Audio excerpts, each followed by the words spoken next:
What should the Rangers expect from free agent signing and two-time Chicago Blackhawk Erik Gustafsson? What does the future hold for Patrick Kane? We discuss this and much more in a special crossover episode with Jack Bushman of Locked On Chicago Blackhawks. You're Locked On the New York Rangers, your daily podcast on the New York Rangers. Part of the Locked On Podcast Network, your team every day. All right, welcome back, Ranger fans and Blackhawk fans. We got a very special crossover edition for you guys here today. This is John Chick with Locked On New York Rangers, joined by my good friend Jack Bushman of Locked On Chicago Blackhawks. Jack, how we doing tonight, buddy? Doing excellent. Off-season's gone pretty well so far for my Chicago Blackhawks, so all smiles on my end. John, thanks for having me on. How are you doing? Yeah, you got it. It's good we're linking up again. I know we've done a crossover once or twice in the past and doing great over here. You know, as we were talking right before we hit record here, obviously you get a flurry of, the draft and free agency and development camp and, things slow down a little bit, but, there's always something to talk about in the NHL. And one of the things for sure that I wanted to discuss with you is the Rangers, of course, this offseason, they don't have a ton of cap space, so they had to play a little bit of money puck. And they end up signing someone who you're quite familiar with, and that would be Erik Gustafsson. Spent two different 10 years with the Chicago Blackhawks. It's interesting because he was drafted by the Oilers in 2012, and the Oilers are about the only team in the NHL that he's never played for. He's become quite the journeyman here. But yeah, what can you tell us about Erik Gustafsson? I think the general feeling among Ranger fans is that this was a pretty solid signing, given their limited cap space, and that he could come in and, be a pretty solid offensive-minded defenseman. But the floor is yours, man. What can you tell us about Gustafsson and all the work that he did with the Blackhawks while he was there? Yeah, Erik Gustafsson has had quite an interesting career, as you have kind of outlined, that's led him to many different spots over these last few years, including a second stint with the Chicago Blackhawks. But man, he is such a polarizing player because when he's at his best, and we saw it in a little stint last year when he was a member of the Washington Capitals, where he had a hat trick. I think he had like a 10-game point streak or something along that line. And when he's at his best, he can be a driver of possession in his favor, someone who has gifted offensive instincts, good passer. Could be a guy, I know you have Adam Fox, obviously, to be the quarterback of power play one, but I think he'd be another good fit potentially on the second power play unit because the name of his game is offense. And I think the one thing that I've noticed in particular about Erik Gustafsson is you have to play him in the right situations. And you see, he had a short tenure with the Philadelphia Flyers, the Calgary Flames, the Montreal Canadiens. He's bounced around in some spots. And I think in particular on a good team is where you can kind of maximize his value, right? Because for the New York Rangers, I'd expect he's going to be a third pairing defenseman that you're usually going to use mostly in offensive minded situations. And when you put him out there with the star power at forward that the Rangers have, I think that's going to put him in a position to succeed. But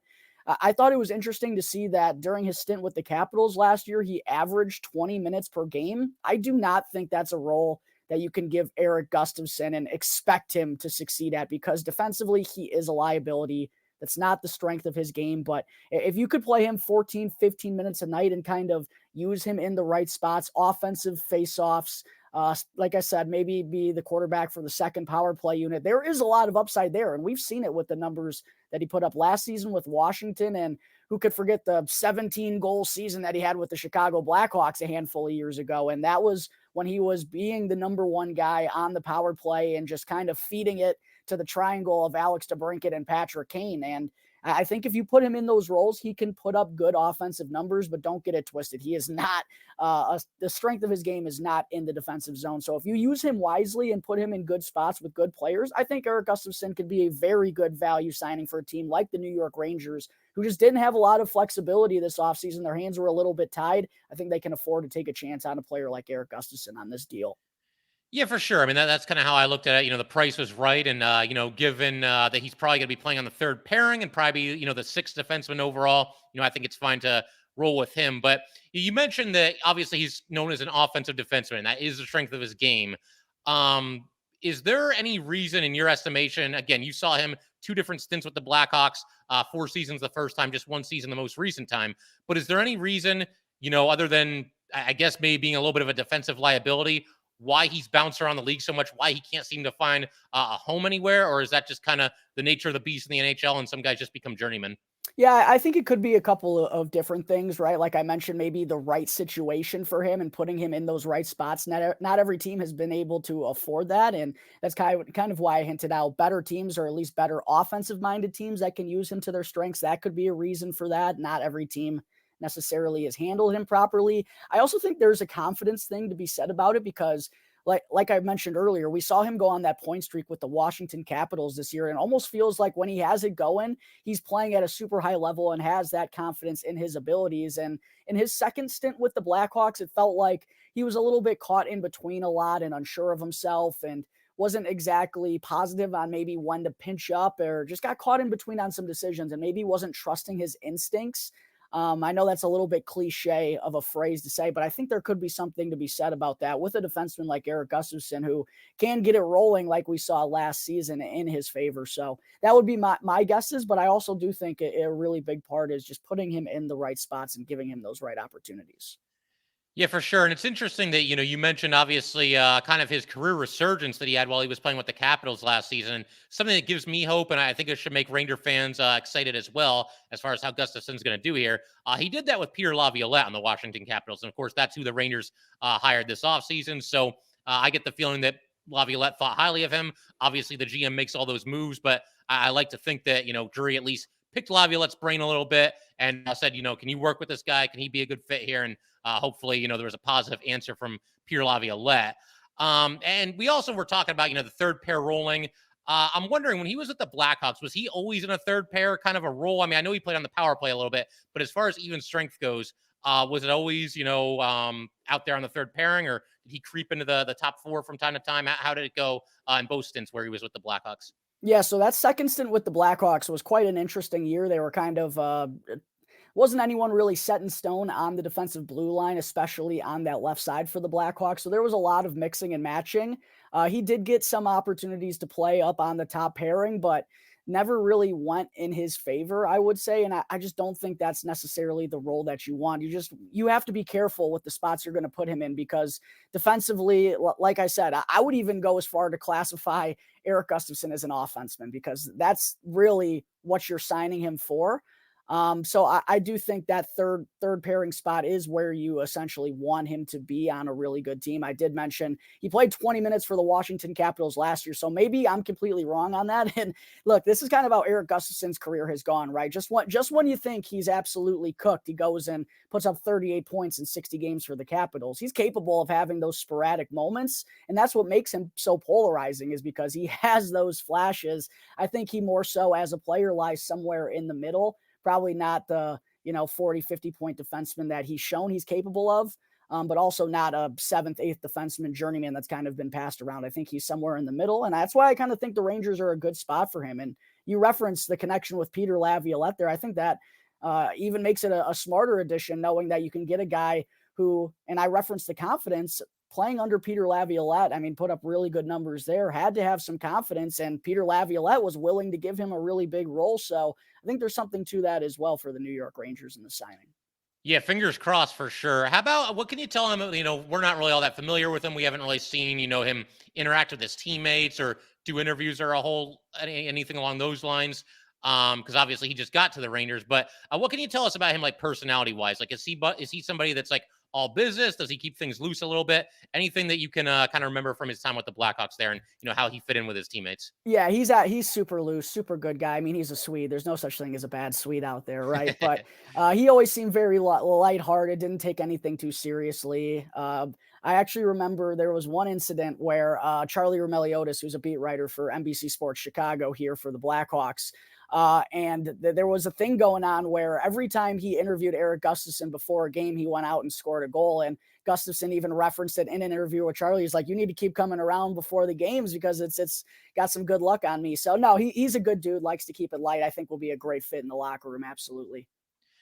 Awesome. So one other question that I have about Gustafsson, then I figure we can, move on, talk a little bit about Patrick Kane. I'm sure both fan bases are interested in what the future holds for him, and getting some other Ranger and Blackhawk talk as well. But for Gustafsson, and you did mention this briefly a couple minutes ago, what are you thinking when he gets a hat trick for the Caps last season?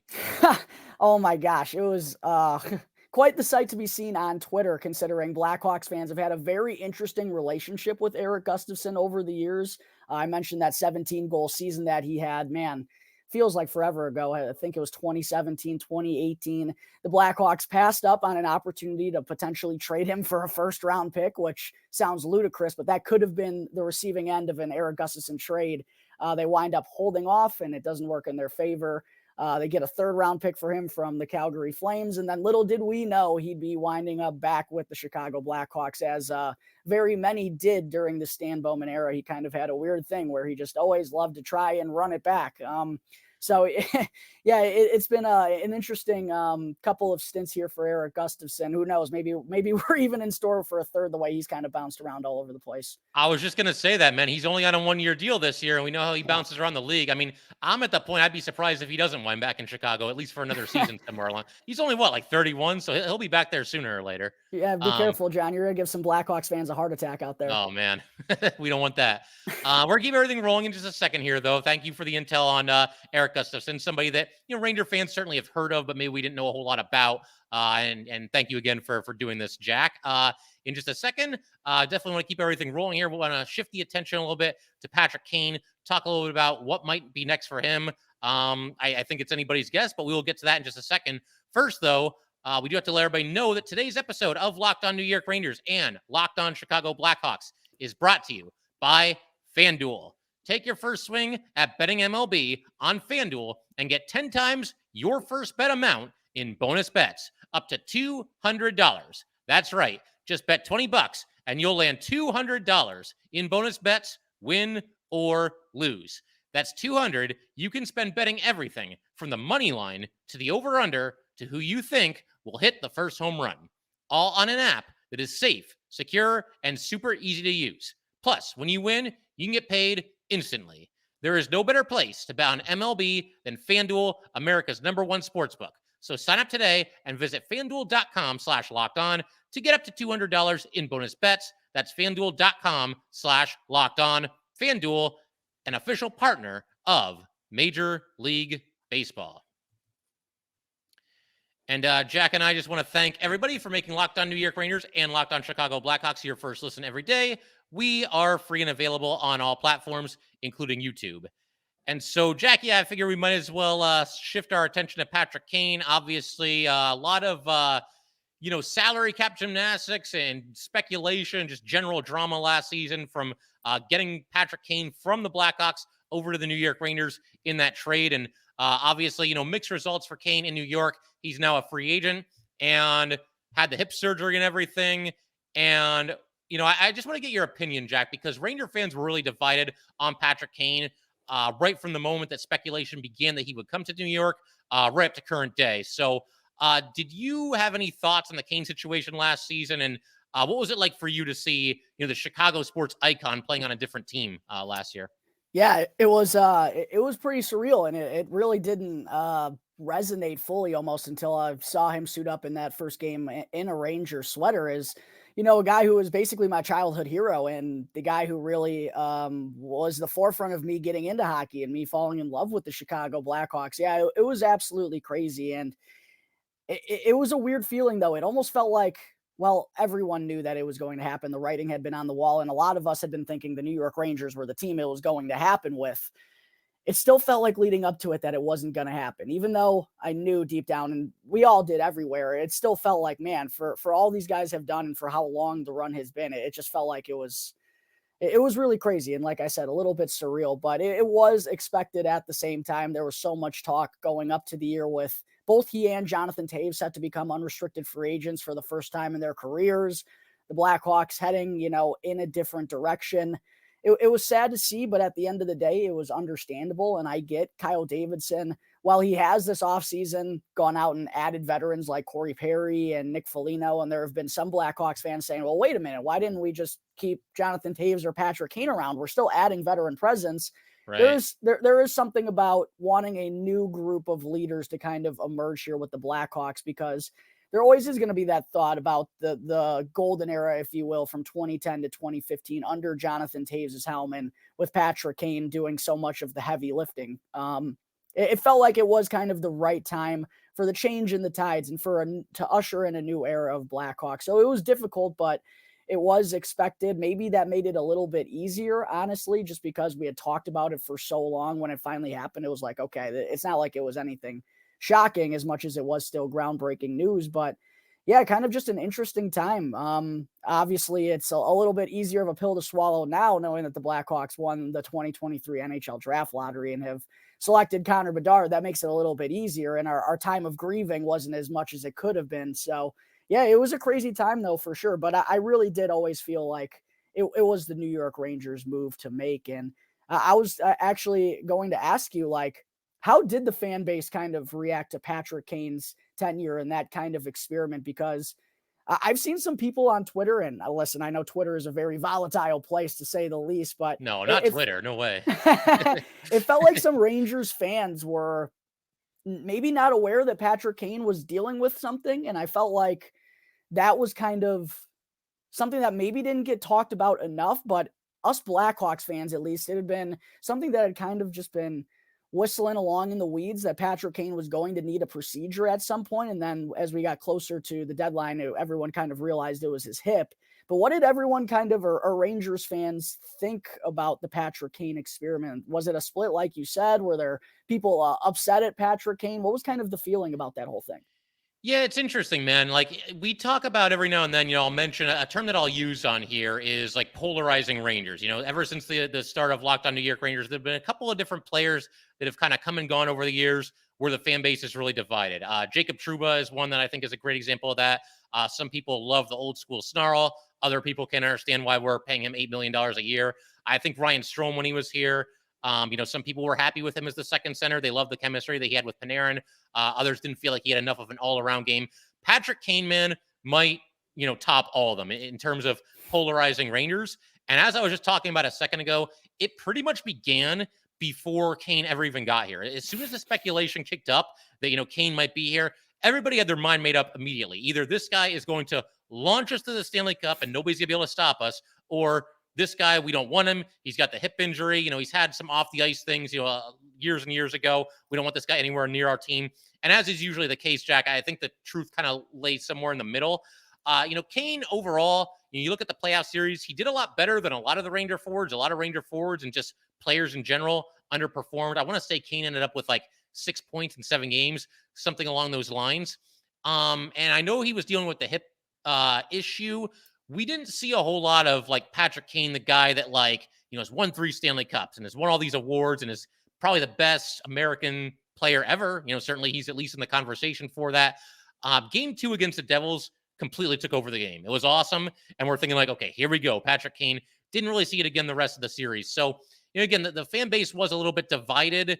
I do still stand by what I said when the trade talks were happening, that I think the Rangers did the right thing by making that move. When you have a chance to sign Patrick Kane, hip injury or not, and salary cap issues or not, I think that's a risk you have to take, especially when you're only giving up a second round draft pick for him. And what was it, like a second and a fourth or something like that? So yeah, man. I mean, again, very, very polarizing Ranger. I'm very curious to see what happens next with him. I don't know if he's going to be back or not. It was interesting because when the season ended, they do the interviews, they interview all the players at the end. And, he was talking about the Rangers sort of in the past tense a little bit.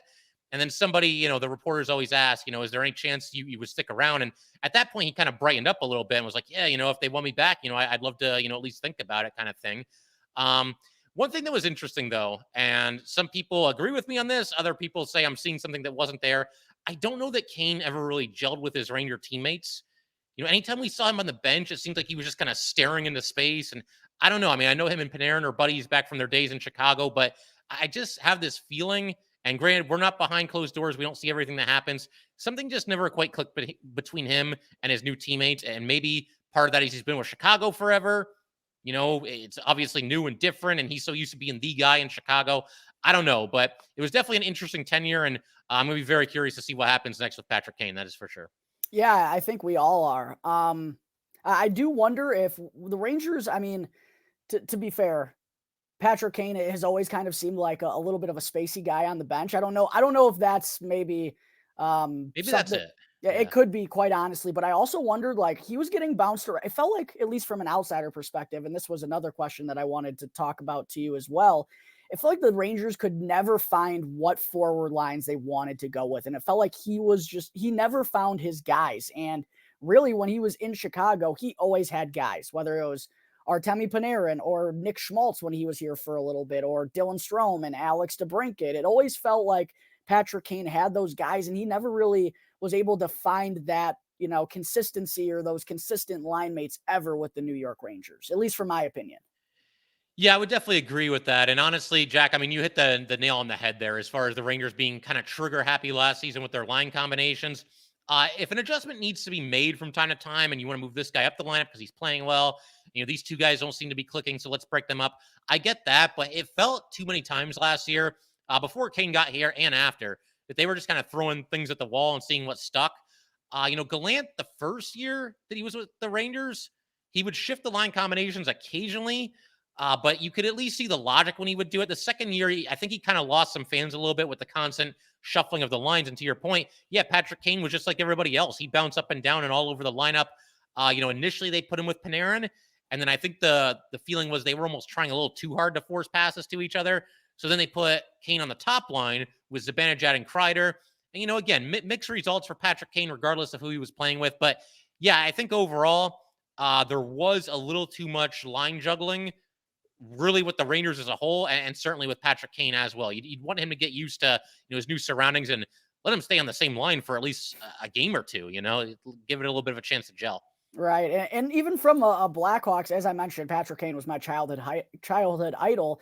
Even from a Blackhawks fan, it was a little disappointing to not see him be that guy that the Rangers fans wanted him to be, because that's the guy that all I know. And to me, it was pretty clear that he just, even the entire season that he spent with Chicago, he just was not himself, was not 100%. And I'm really curious after this hip procedure to see if he's going to be able to get back to that level, because we've seen a few notable players in the NHL undergo that same procedure and go on to not even play very many more NHL games. So it's going to make it even more interesting in Patrick Kane's instance. Well, before we move on to our next topic, I did want to ask you, John, about Patrick Kane's good buddy, Artemi Panarin, of course. Was a Blackhawks fan favorite for the time that he spent with this organization. I wanted to get your thoughts on Artemi Panarin's postseason performances, because again, from an outsider, someone who's just been watching the Stanley Cup playoffs as a fan, but has knowledge of Artemi Panarin's game and what he's able to do, it just feels like for these last two playoffs now, especially for the price tag and the dollar amount that they're paying him, he just hasn't necessarily been the guy. And it's almost felt like it's been Mika and Chris Kreider being the big guns for the New York Rangers, despite Artemi Panarin being the one that's getting paid the most. Are there frustrations in New York about Breadman's playoff performances? Because even from me over here in Chicago, I'm getting a little pissed at the dude. Fair enough. Yeah, you're not alone. I mean, there's definitely some Ranger fans, and I include myself in this too, that were certainly disappointed with how he played in the playoffs this last year. And it's interesting because you mentioned, the last 2 years as a whole for Artemi Panarin. And yes, 2 years ago in the playoffs, he certainly was not at his best, just indecisive, too many turnovers, trying to force passes that just clearly were not there. But the thing I always would say in Panarin's defense from 2 years ago, okay, yeah, all those things are true. He still ended up in 20 playoff games with 16 points and a Game 7 overtime winner against the Rangers' most despised rival in the Pittsburgh Penguins. So the point that I made was, okay, Artemi Panarin is absolute worst, still gave this team 16 points in 20 games, still had a huge clutch moment that nobody's ever going to forget, and helped this team get within 2 wins of the Eastern Conference Final. There's really nothing to salvage from this past postseason performance. Only 2 points in 7 games. And if I'm not mistaken, I know for sure both of those points were in the first game, and I think they were both in the first period of the first game. So for Artemi Panarin to go that long without scoring a goal, without getting an assist, it's stunning. It's stunning that he didn't even luck into one at one time or another. And granted, look, the Rangers as a whole, as a team, they were not good enough. They did not get it done outside of the first 2 games there. They did not play well enough against the Devils. Devils wanted it more, and there's no excuses for it. But when you're making the kind of money that Artemi Panarin is making, and you come up with as anemic of a performance as he did, yeah, that's going to stand out. And, as far as the reason for it, again, I think just kind of overthinking things. We're used to seeing Artemi Panarin be, and I'm sure you know about this too, that lighthearted, bouncing, fun, I love playing hockey kind of guy, the big leg kick after he scores a goal. Oh, yeah. I think at times he tries to almost be too serious in the playoffs, which at first sounds a little ridiculous because it's the playoffs, and it's go time. Right. But man, you still got to be who you are. You still got to, if you're that guy that just loves playing hockey and is passionate about the game, and that's just infectious through the entire team, then you've got to still be that guy come playoff time. And I think there's times where he just overthinks things and just tries to do a little bit too much. Yeah, it's an interesting point there for sure. Hey, maybe he's got to do something different, I think. I mean, you did mention 16 points in 20 games. It's not a bad postseason, Yeah. and did have an iconic goal like you referenced. I think we still, as a Blackhawks fan who loves Artemi Panarin and Rangers fans, I think you'd want to see him take that next step. For sure. And I figure we can, in just a second, Jack, we can kind of turn the page here. I definitely want to ask you about your reaction to the Blackhawks winning the Connor Bedard sweepstakes. I had a similar moment like that a few years ago with Alexis Lafreniere, so we can reminisce about that as well. And we will do that in just a second. All right, so keeping everything rolling with Jack Bushman of Locked On Chicago Blackhawks here. And Jack, as I mentioned just a second ago, the Blackhawks this offseason, draft lottery happens, and there it is. They're going to pick number 1 overall, and not too much drama as far as which player they were going to select with that pick. Of course, it was going to be Connor Bedard. Your reaction to seeing the Blackhawks win this draft lottery and get somebody who, you know, is a generational talent and everything else that everybody's saying about him. Obviously, the future looking bright for Connor Bedard. Yeah, I haven't smiled that hard about a Chicago sports team doing anything in quite some time. I mean, it was an unbelievable feeling, and I reacted like a little schoolgirl. I went running out on my back deck, like screaming in awe that it actually happened, because I know a lot of people and a lot of hosts of Locked On NHL channels were kind of hitting oh my gosh, what's it? The draft generator. What's the website? Tankathon. They were hitting Tankathon every day and looking at the numbers. And while I was certainly watching it and doing my job as a host, I wasn't necessarily randomizing the order as much as other people were, because I quite honestly had just come to grips that we weren't going to get him and that we were still going to get a really good player regardless. So it was almost like a content position that I was in leading up to it, where I didn't expect it to happen. Didn't want to get my hopes up too much necessarily, but I knew we were going to come away with a good player. But to actually see it unfold during the draft lottery, yeah, well, it was something special, and a day that a lot of us Blackhawks fans will hopefully remember for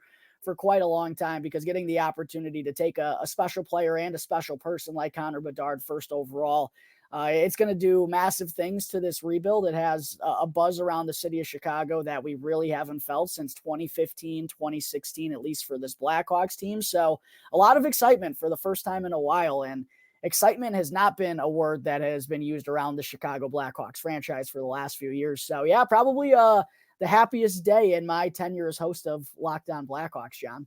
Yeah, it's a game changer, man. When you can get your hands on a draft pick like that, and you know, you just have luck on your side, and you win the draft lottery, and there's your guy. And it's funny listening to you tell that story, because it was kind of the same deal a couple of years ago with Alexis Lafreniere. I can remember, you know, that was the year with the 2014 playoff tournament, because COVID, you know, wreaked havoc on not just the sports world, but the world in general.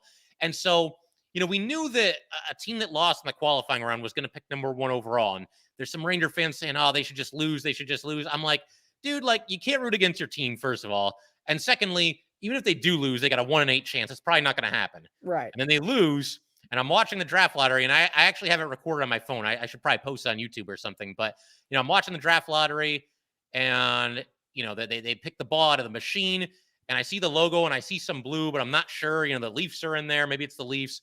And then finally they zoom in on it, and I see the Ranger logo, and I just went nuts. I mean, it's you just have luck on your side, and you get somebody that's been labeled a generational talent, and just fun times all the way. Yeah, it almost felt like the first thing that popped in my head, it was like, I don't have words to describe this. This must be what like players feel like when you win the Stanley Cup, because I had to wait a little bit to go and record a show, because it was just absolute babbling nonsense coming out of my mouth. I couldn't really find the words to describe the feeling. Yeah, no, I totally get that feeling. And I did want to also ask, you know, it's not just Bedard. Blackhawks have been kind of wheeling and dealing here this offseason. They've been active in the trade market. They pick up Taylor Hall, Nick Foligno, Corey Perry. And it's interesting because, you know, they're a team that is rebuilding. You bring in some veteran players here. And we touched on this a little bit earlier in the episode, but is the idea here with bringing, especially guys like Foligno and Perry, you know, grizzled veteran type players, is the idea that they just need a couple of vets in the room for this Blackhawks team going forward? Yeah, I think that's definitely a huge part of it, having guys that have been part of, very good teams and been there, done that type of guys who have been in good locker rooms. And Definitely want those guys to be leading this next core of players. Connor Bedard expected to be in the NHL next year. Lucas Reichel, who was a first-round pick at forward a few years back. For Corey Perry, too, kind of interesting. He was with the Montreal Canadiens when Luke Richardson was the assistant coach there, and Luke Richardson spoke very highly about how Perry aided in the development of two guys like Cole Caulfield and Nick Suzuki. So he had a prior experience seeing how Corey Perry played an impact on some young guys. So even though it made a lot of Blackhawks fans very uneasy, considering Corey Perry has been a hated rival of ours for quite some time, it made for a very interesting reaction from Blackhawks fans. But I do think, and I actually mentioned Corey Perry as someone the Blackhawks could potentially go after had he had hit free agency, because of that fit and because they did need, despite, you're a rebuilding team, you want to be giving young guys that ice time and those opportunities. You still got to have some rosters in the lineup. And I thought Corey Perry did make a lot of sense despite all that hatred. So two very good deals though. Obviously, it was a little bit interesting of an addition, but two deals that were absolute no-brainers for the Blackhawks. And getting Corey Perry, they gave up a 7th-round pick, and for Taylor Hall and Nick Foligno, they gave up 2 pending RFA defensemen that probably weren't going to sign here. So, and that's kind of been the nature of a lot of Kyle Davidson's deals. Have just been no-brainer wins because of the Blackhawks taking advantage of, being one of the few teams in the NHL that have cap space, and it's made for a very, very positive offseason. Yeah, for sure. And going back to Corey Perry for a second, he is like the perfect example of that guy. You can't stand him when your team is playing against him, but once he's on your team, I get the feeling you're going to start to like him, Jack. And it's interesting because, this offseason, I actually mentioned him as a potential target for the Rangers as well. Look, he's not the superstar that he once was, but he's evolved his game a little bit. He's found a way to still be an effective player and obviously somebody that can still get under your skin. So, and honestly, if it doesn't work out with the Blackhawks, if they're not contending this year, then maybe you flip him at the deadline and get something for him then. I think that could work too. Oh, 100% that's going to be the idea. And they gave Corey Perry, to convince him to sign on and not become an unrestricted free agent like they did with Nick Foligno, they gave them 1-year, $4 million deals. So paying them a pretty penny to sign on with Chicago, and both of their stints are likely only going to be 50, 55 games. And the Blackhawks could go and trade them to the contending teams that, they're not going to have their pick, but those are the teams that are expected to make the deal. So they'll still get a chance to contend at the Stanley Cup, while also providing what the Blackhawks want in their short stints, and they can get more positive assets. It's funny that you said, though, that Corey Perry is one of those guys you hate to play against but love to have on your team. Oh, yeah. This was the exact same situation that us Blackhawks fans went with last summer when the Blackhawks brought on Max Domi, because he kind of had that same reputation as, just a thorn in your side, a pest out there. And he was someone I absolutely hated. One of my bottom 5, or I guess top 5 most hated players in the league. I will never say another bad word about Max Domi. He was an awesome fit here in Chicago, an awesome guy. And I said this on my show a couple of times. Have a good feeling. I'm going to be talking about Corey Perry a little bit differently once his Blackhawks tenure comes to an end, because I have a feeling we're going to be feeling the same way about him as we did about Max Domi. I get the same feeling. And Jack, I figured we can end with this. I just want to get your thoughts on the Blackhawks rebuild overall. I mean, as we mentioned, they did some cherry picking here with the trades and free agency and whatnot. They bring in Ryan Donato too. But they've really stockpiled some draft picks. I was looking at it earlier today on Cap Friendly. The next 3 years, they have 5 first-round picks, I believe 8 second-round picks. And in the draft that just happened, they had 2 first-rounders and 3 second-rounders. Are you feeling good about this rebuild? Are you feeling good about the draft that they just had? And where are you going to put all these players? Yeah, I am the most excited about this team that I've been in quite a while, John, because Kyle Davidson, I mean, he deserves all the credit. From the day that he took over, he outlined this rebuilding plan. Was it going to be pretty? Was it going to be fun? Absolutely not. And I'll tell you, watching this Blackhawks team this past season made me want to rip my hair out many, many nights. But it's been absolutely worth it because Kyle Davidson has executed his plan perfectly, taking on, bad deals to get draft assets, trading players to get first, second, third round picks. And now that the Blackhawks have checked off arguably the hardest box to check off in a rebuild, which is getting a true generational talent that you kind of need in today's game in order to get over that hump and to be contenders for as long as possible, which is the goal of this rebuild. It's put them in a really good spot. And I think they have arguably now that they have Bedard, arguably the best prospect pool in the entire NHL. And as you just outlined, 2 first-round picks in 2024, 2 first-round picks in 2025, at least 3 second-round picks in 2 of the next 3 years. So they're absolutely loaded on draft picks. They have a ton of cap space. They just took Connor Bedard first overall. The future is absolutely bright for the Blackhawks. I couldn't be more excited about the direction that this team is heading in. And yeah, there might be a time where finding a spot for all of these prospects may become an issue, but that's certainly a problem that we'd love to have here in Chicago for sure. Absolutely. And I figure we can call it there. But Jack, listen, man, it's a ton of fun. Obviously talking a little Gustafsson, a little bit of Patrick Kane, and just general Rangers and Blackhawks stuff. And if you're up for another crossover during the season, I'm sure our teams play each other a couple of times. I'm all for it. We can make that happen. Oh, I would absolutely love to. And John, I do have a feeling. I don't know how the Rangers fans or how you feel about it. I really do think Patrick Kane wants to go back there. And I don't know how many teams are going to be able to finagle him in. I know the Rangers aren't in the best spot financially, but I'll tell you what, I really do think if there's one spot that he'd take a pay cut to go, it would be to the New York Rangers, because that always seemed like the destination he wanted to go to, an original 6 team, a big city. I still think the shoe fits. We'll see what happens, but I'm sure there'll be more Patrick Kane discussions when that time comes, and I'd love to join you and do another crossover, John. Yeah, if that happens, we'll definitely pick it back up. Honestly, the fact that he was with the Rangers and obviously with the Blackhawks for whatever it was, like 16 years, we could do a crossover wherever he signs and just kind of talk about how he's going to impact that next team. But yeah, again, man, thank you so much for doing this. And yeah, Rangers fans, Blackhawk fans, we will see you guys next time.